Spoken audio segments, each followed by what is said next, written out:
The Tennis Gambling Podcast and the Sports Gambling Podcast Network is brought to you by Game Time, your home for the lowest price last minute tickets. Download the Game Time app today and use promo code SGPN for $20 off. We're also brought to you by Underdog Fantasy. Sign up today using promo code SGPN, then go to sportsgamepodcast.com/dog to enter our bonus contest. 5 winners will receive shirts, hats, and a $50 SGPN gift card. We're also brought to you by Hall of Fame Bets, sports betting research platform for parlays, player props, and game lines. Download the Hall of Fame Bets app or visit HOPebets.com. Use code SGPN to get 50% off your first month and start making smarter bets today. And welcome, everybody, to the Tennis Gambling Podcast here on the Sports Gambling Podcast Network. It is currently early Sunday morning, roughly 1:45 a.m. Eastern Time on February 25th. I'm your host, as always, Scott Reichel, once again going solo for this pod. Should be a fun episode, a very short episode, though. Only one match to talk about. We have the final in Rio and ATP 500, so we're going to preview the matchup between Baez and Navone in a second. But before we get into any of that, I do want to take care of some housekeeping. I want to remind everybody to hit the like button, subscribe on YouTube. Also a reminder to rate and review the podcast on Spotify or Apple. Plus a reminder that we have merch on the SGPN merch store. So if you want to buy a shirt, if you want to buy a mug to support the tennis show, basically, then you know where to find the merch. It is on the SGPN merch store on the website. Now, as for the actual recap from the matches on Saturday, going to start off with the lock and dog picks. Starting off with the lock, ended up having a nice win with Kashanov minus 2.5 against Mensik in the Doha final, as we ended up cashing the minus 130 price there.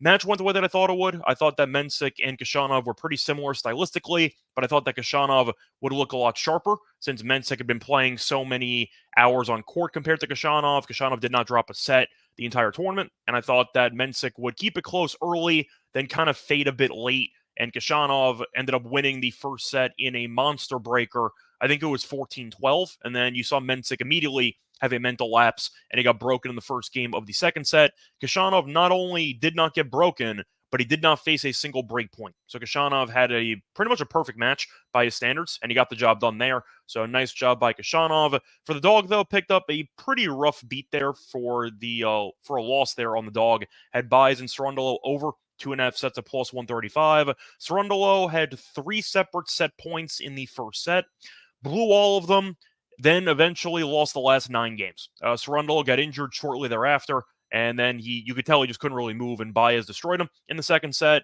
Point is, though, anytime you can get a guy with 3 set points to lose the first set, and then he ends up getting killed in the second set, is pretty unfortunate. We were very close to a plus 135 dog.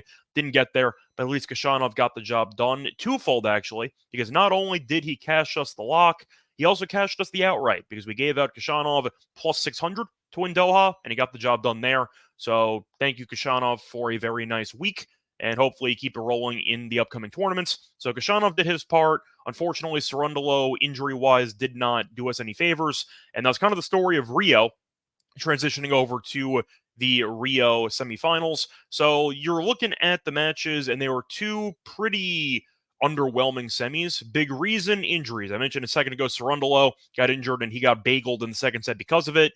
Norrie was really not healthy for the entire match, which seemed kind of out of the blue, but it seemed like he was struggling a bit with the overall heat in Brazil, and he kept calling for the physio.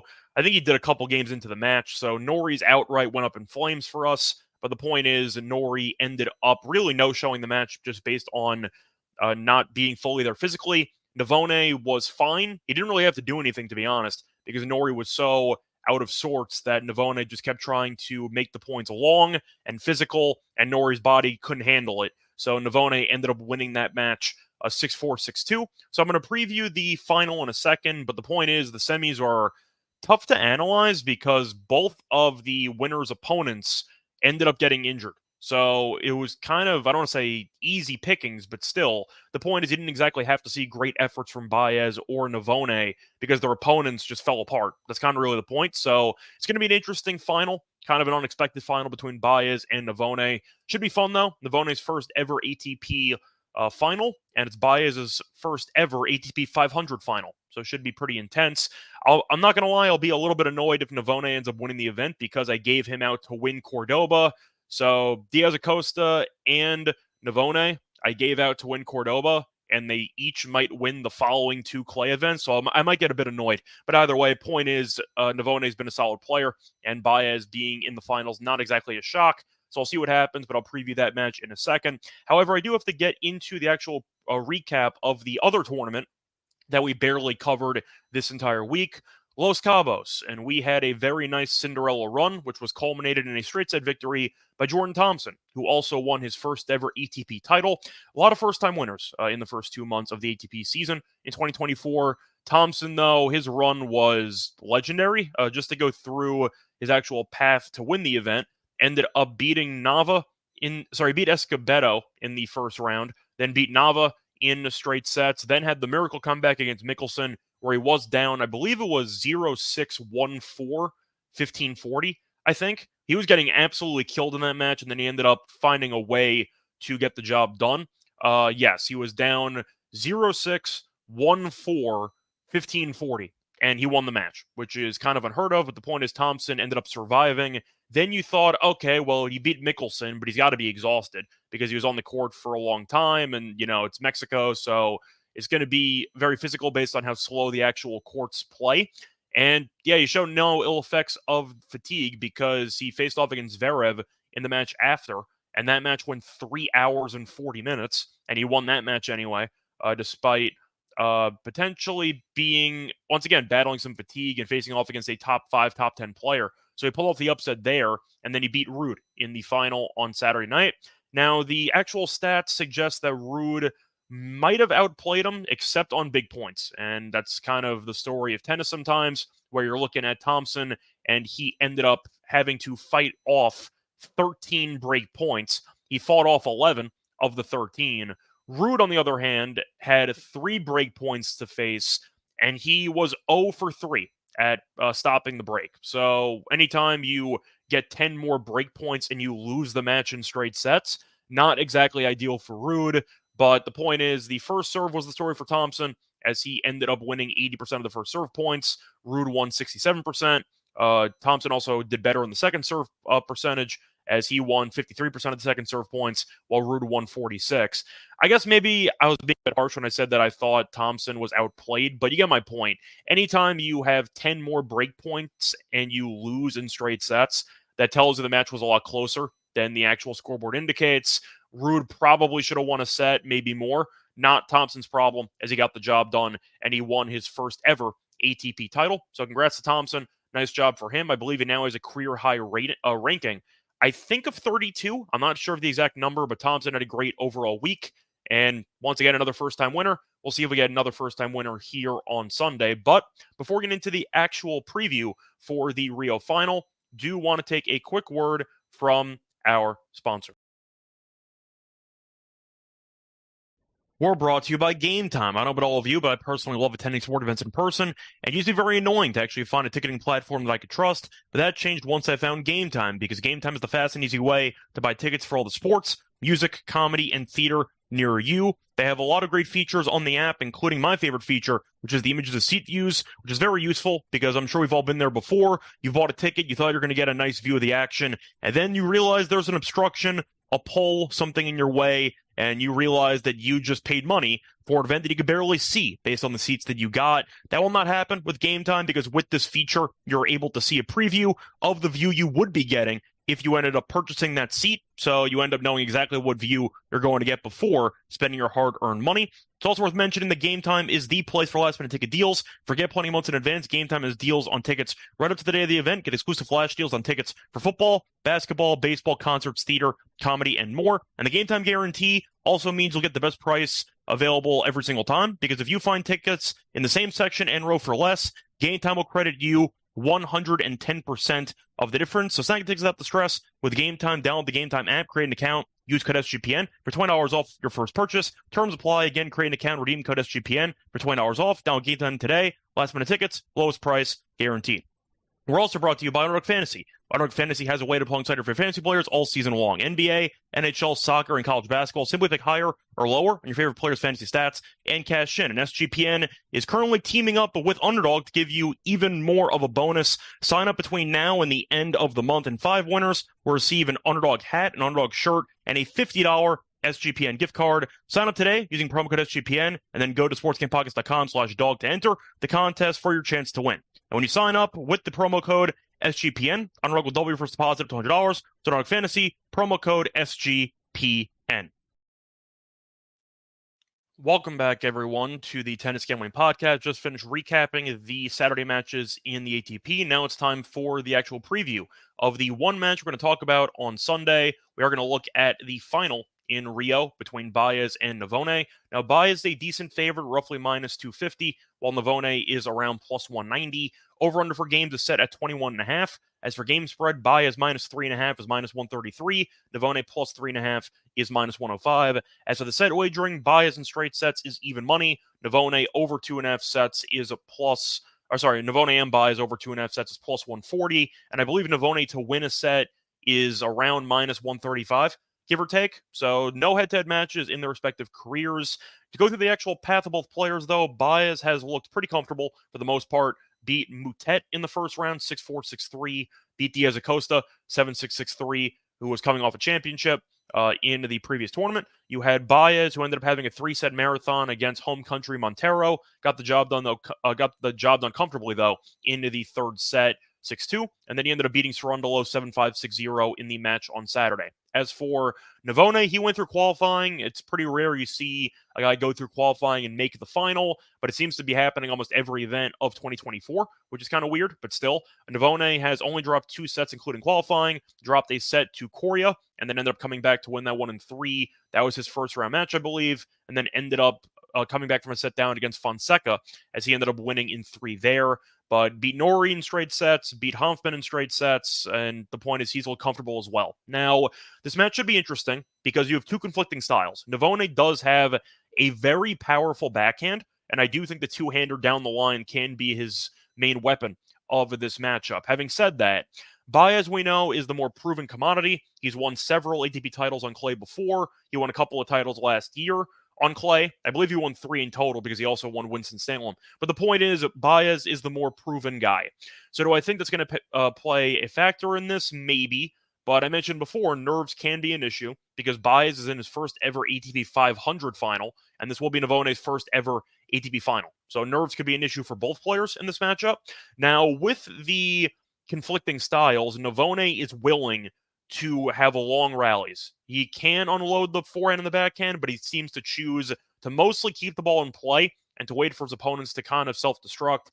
Baez, we know, likes to be offensive. He likes to get on a lot of forehands, and I do think that can be the matchup that we're kind of expecting to see kind of determine the entire match. It could be the forehand against the actual ground stroke consistency of Navone, because Baez is willing to run around a lot of backhands. He's willing to unload the forehand for better or worse, which means he can't hit a lot of winners or he can hit a lot of errors, and I think Navone is going to be praying for the error portion of it. So it's not really a fair comp, but I think you can make some similarities or find some similarities between Navone and Coria, which is kind of fitting because they faced off in this tournament, and Navone did win in 3. But Coria was able to beat Baez on a couple of occasions recently by simply keeping the ball in play and waiting for Baez's erratic forehand at times to self-destruct or waver. And I do think Navone is going to stay with the same game plan. Now, the problem for both players here is that the serves are not exactly great. Now, Baez's serve is better than Navone's. Navone's had some issues when it comes to actually serving, but he's been able to break, so that's kind of been a moot point. But to go through the actual stats for both players in this event, Navone's played 2 extra matches because of qualifying. Point is, though, if you're going through the actual serve numbers, Navone's first serve percentage is 73%. Baez is 71. The first serve win percentage, though, 66% for Navone, 69% for Baez. So Baez does have the better first serve. Second serve, though, is a big differential. Baez 55% on points won. Navone has 47% of second serve points won. So 8% difference there. Baez does have the better second serve, if that means anything. Now, for the actual return games, Navone has been better, as Navone has won 50% of return points, while Baez has won 45. So the points are kind of close there when you actually factor everything in together, which tells me that the stats for both players in this event are kind of identical in a way. So I do think you're going to end up seeing a lot of push and pull from both players in this match. I see a close one. So I am an only to Navone plus the games. The fact is, I have seen Baez's forehand kind of self-destruct quite often recently in some big matches. We saw it against Darderi, for example. We saw it in the match against Coria, where he got absolutely killed in Buenos Aires. I do think you're looking at Baez being a worthy favorite. I get it. But I think Navone's game can give Baez problems at times, and I think you might end up seeing a longer match because of it. So I am going to lean to the over in this match. I'm going to lean to the over in sets as well at around plus 140. If Baez wins in straight sets, would I be shocked? Not entirely. I mean, Baez is the better player, but I do think Navone's overall game and his overall consistency on both wings can potentially allow him to outlast Baez in some moments, maybe a set. But we've seen Baez's level kind of rise and drop in various matches, and he was pretty fortunate. Both guys were pretty fortunate to actually face off against injured opponents in the semis. Baez had a full set, though, against Cerundolo, and he probably should have lost the set in that one. And then Cerundolo was completely injured and couldn't move, and Baez killed him 6-0 in the second set. Navone really barely had to do anything in the match on Saturday because Nori was injured or fatigued immediately, and he coasted. So kind of it's tough to find many takeaways from the semifinal matches just based on the lack of, I'd say, fitness for both of their opponents in the Saturday match. So kind of tough to evaluate, but I do think that Navone can kind of borrow something from the Coria playbook, keep the match competitive, keep it physical, and hope Baez's unforced errors come back to bite him. I think they will at some point, so I am going to lean to the over. I think Baez probably wins if I had to guess, but I do think that this might go 3, and I would lean to Navone to keep this match very interesting. That's going to wrap it up, though, for the actual preview of the final in Rio.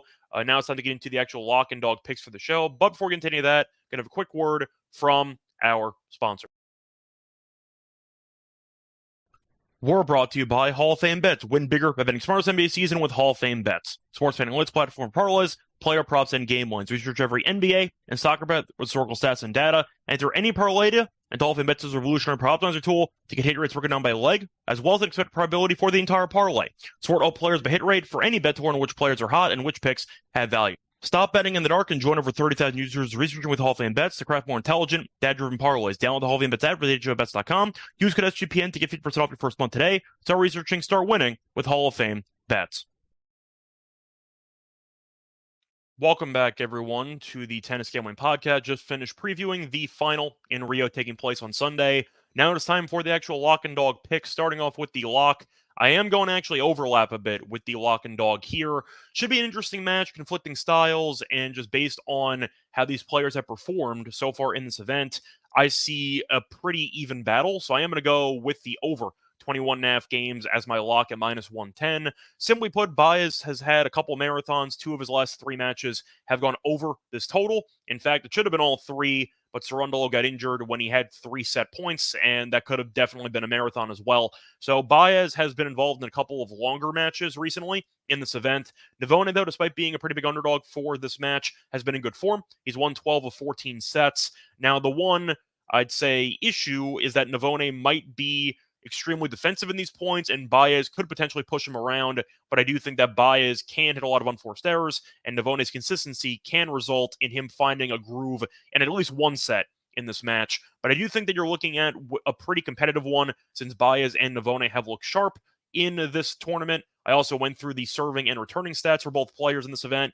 and they are quite similar. So I definitely think both players are pretty close, a lot closer than what the odds makers indicate. So I do think that's going to result in a longer match on clay, and as a result, I am going to go with the over. A couple ways to get there. Maybe you end up getting a long first set and it goes over based on games, or maybe you end up getting 3 sets.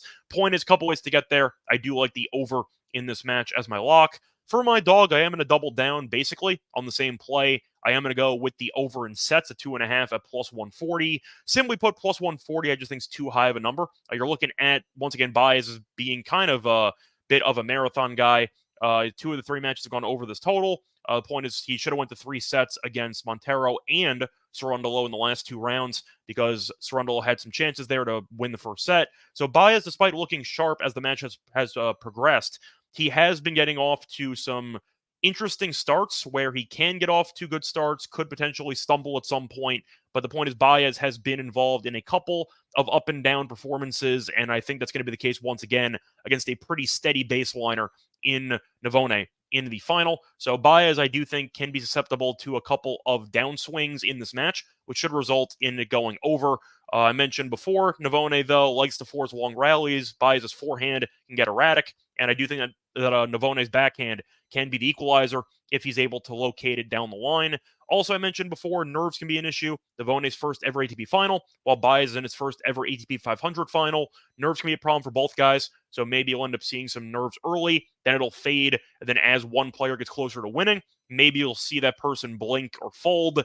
Either way, point is it's going to be an important match for both guys in their respective careers, and Baez has been involved in a couple of longer matches. Give me the over 2.5 sets between these two Argentinians at plus 140. So once again, my picks for the actual show, kind of an overlap. The lock's going to be on the over 21.5 games at minus 110 in the Baez and Navone match, and my dog will be on the Baez and Navone over 2.5 sets at plus 140. That's going to wrap it up for this episode. We're back once again to preview a couple of ATP events over the next week. So we'll probably be back Sunday night, maybe. We'll see. I'm going to aim for Sunday night, and we'll go from there. But until next time, find me on Twitter at Reichel Radio. Find me on either YouTube with this show or Apple or Spotify. Also, a reminder to leave a rating and a review on Apple or Spotify. A reminder to hit the like button and subscribe on YouTube. Until next time, though, good luck to all of you and all of your bets. Bye, everyone.